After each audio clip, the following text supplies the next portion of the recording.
കേരളത്തിൻ്റെ മുഖ്യമന്ത്രി ആര് എന്ന ചോദ്യം പോലെ തന്നെ പ്രസക്തമാണ് കേരളത്തിൻ്റെ പ്രതിപക്ഷ നേതാവ് ആര്. ഇതിനു മുൻപും നമ്മൾ ഈ ചോദ്യം ചോദിച്ചതാണ്. ജാതകവിധി പ്രകാരം മുഖ്യമന്ത്രി ആര് എന്നുള്ള ചില നിഗമനങ്ങളും പലരും നടത്തുന്നുണ്ട്. പലരും പല പേരാണ് പറയുന്നത്. അതൊക്കെ അവിടെ നിൽക്കട്ടെ. പക്ഷേ ജ്യോതിഷ വിധിപ്രകാരം കേരളത്തിൻ്റെ പ്രതിപക്ഷ നേതാവാകില്ല പിണറായി വിജയൻ എന്നുള്ള ഒരു വിശകലനം നമ്മൾ നേരത്തെ ജ്യോതിഷത്തെ അടിസ്ഥാനപ്പെടുത്തി നടത്തിയിരുന്നു. അതൊരിക്കലും ഒരു രാഷ്ട്രീയ അടിസ്ഥാനത്തിലുള്ള വിശകലനമായിരുന്നില്ല. ഇന്നിപ്പോൾ ഡൽഹിയിൽ വെച്ച് മാധ്യമപ്രവർത്തകർ ആവർത്തിച്ച് ചോദിച്ചിട്ടും പിണറായി വിജയൻ താങ്കൾ പ്രതിപക്ഷ നേതാവാകുമോ എന്ന ചോദ്യത്തിന് വ്യക്തമായ മറുപടി നൽകിയില്ല. കൃത്യമായി തന്നെ നമുക്കറിയാം, മുഖ്യമന്ത്രി ആയിരുന്ന പിണറായി വിജയൻ ഒരിക്കലും പ്രതിപക്ഷ നേതാവാകാനുള്ള സാധ്യത ഇല്ല.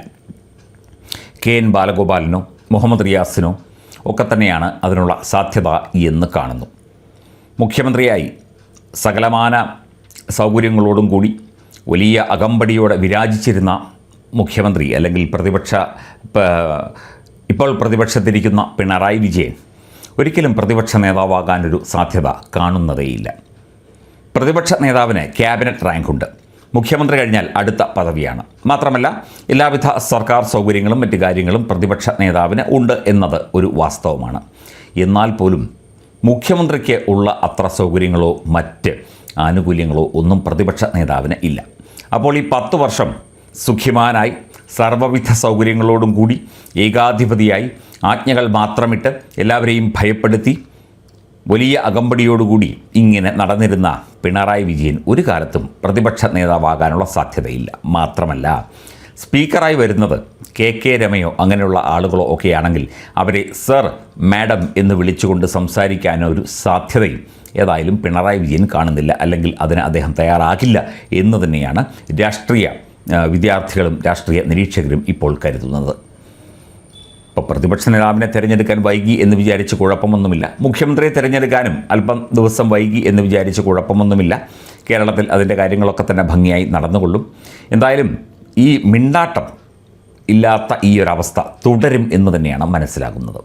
ആരോടും പ്രതികരിക്കാതിരിക്കുക, കൃത്യമായി കാര്യങ്ങൾ പറയാതെ ഇരിക്കുക. അല്ലെങ്കിൽ മുഖ്യമന്ത്രി ആയിരുന്നപ്പോഴും അങ്ങനെ തന്നെയായിരുന്നു. കാര്യങ്ങൾ ആരോടും പറയില്ല. എന്തെങ്കിലും ചോദിച്ചു കഴിഞ്ഞാൽ അതിന് വേറെന്തെങ്കിലും ഒരു മറുപടി പറയും. ഇത് തുടരും എന്ന് തന്നെയാണ് മനസ്സിലാക്കുന്നത്.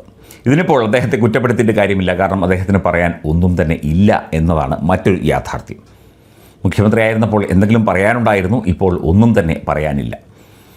നല്ല പ്രതിപക്ഷ നേതാവ് എന്നതും തീർച്ചയായിട്ടും ഒരു സർക്കാർ സംവിധാനത്തിൻ്റെ ഭാഗം തന്നെയാണ്. ആരോഗ്യകരമായ പ്രതിപക്ഷമായി നിലകൊള്ളുക എന്നതും ഉത്തരവാദിത്തപ്പെട്ട മറ്റൊരു ജോലിയാണ്. അല്ലെങ്കിൽ അതൊരു ജനങ്ങൾ ഏൽപ്പിച്ച ഒരു കാര്യമാണ്. അത് ഭംഗിയായി നിർവഹിക്കാൻ അദ്ദേഹത്തിന് പ്രായം കടന്നുപോയിരിക്കുന്നു എന്നാണ് മനസ്സിലാകുന്നത്. മാത്രമല്ല അദ്ദേഹത്തിൻ്റെ പാർട്ടിയിലെ പ്രശ്നങ്ങളും പ്രതിസന്ധികളും അദ്ദേഹത്തിൻ്റെ മുന്നണിയിലെ പ്രശ്നങ്ങളും പ്രതിസന്ധികളും ഒക്കെ തന്നെ അദ്ദേഹത്തെ പിറകോട്ടടിക്കുന്നു. അപ്പോൾ പ്രതിപക്ഷ നേതാവായി എന്തായാലും പിണറായി വിജയൻ വരില്ല എന്ന് ഏതാണ്ട് ഉറപ്പിക്കാം നമുക്ക്. പ്രതിപക്ഷ നേതാവായി അദ്ദേഹം വന്നാലും വന്നില്ലെങ്കിലും ആര് പ്രതിപക്ഷ നേതാവായാലും ക്രിയാത്മകമായ ഒരു പ്രതിപക്ഷമായി നിലകൊള്ളാൻ ഇടതുപക്ഷ ജനാധിപത്യ മുന്നണിക്ക് കഴിയട്ടെ എന്ന് ഞങ്ങളെല്ലാവരും ആശംസിക്കുന്നു. രാജ്യത്തിൻ്റെ നാടിൻ്റെ വികസനമാണ് പ്രധാനം, ജനങ്ങളുടെ ക്ഷേമമാണ് പ്രധാനം. അതിനുവേണ്ടി പ്രവർത്തിക്കാൻ എല്ലാവർക്കും കഴിയട്ടെ. പുതിയ മുഖ്യമന്ത്രിയായി വരുന്ന വ്യക്തിക്കും അല്ലെങ്കിൽ ഇനി പുതിയതായി പ്രതിപക്ഷ നേതാവാകാൻ പോകുന്ന വ്യക്തിക്കും ഒക്കെ തന്നെ കഴിയട്ടെ. അപ്പം മാധ്യമങ്ങളോട് മിണ്ടാതിരിക്കുന്നത് ഒരു ശീലം തന്നെയാണ്. ഈ ചോദ്യത്തിന് അല്ലെങ്കിൽ പ്രതിപക്ഷ നേതാവാകുമോ എന്നുള്ള ചോദ്യത്തിന് എന്തായാലും അദ്ദേഹത്തിന് ഉത്തരമുണ്ടാവില്ല എന്നുള്ള കാര്യം അറിഞ്ഞുകൊണ്ട് തന്നെയാണ് മാധ്യമപ്രവർത്തകർ ഈ കാര്യങ്ങൾ ചോദിച്ചത്. ഇനി പ്രതിപക്ഷ നേതാവ് ആര് എന്നുള്ള നിലയ്ക്ക് ഇടതുപക്ഷത്തിൽ സാധാരണ ഇത്തരം പ്രതിസന്ധികളൊന്നും ഇടതുപക്ഷത്തെ ബാധിക്കാറില്ല.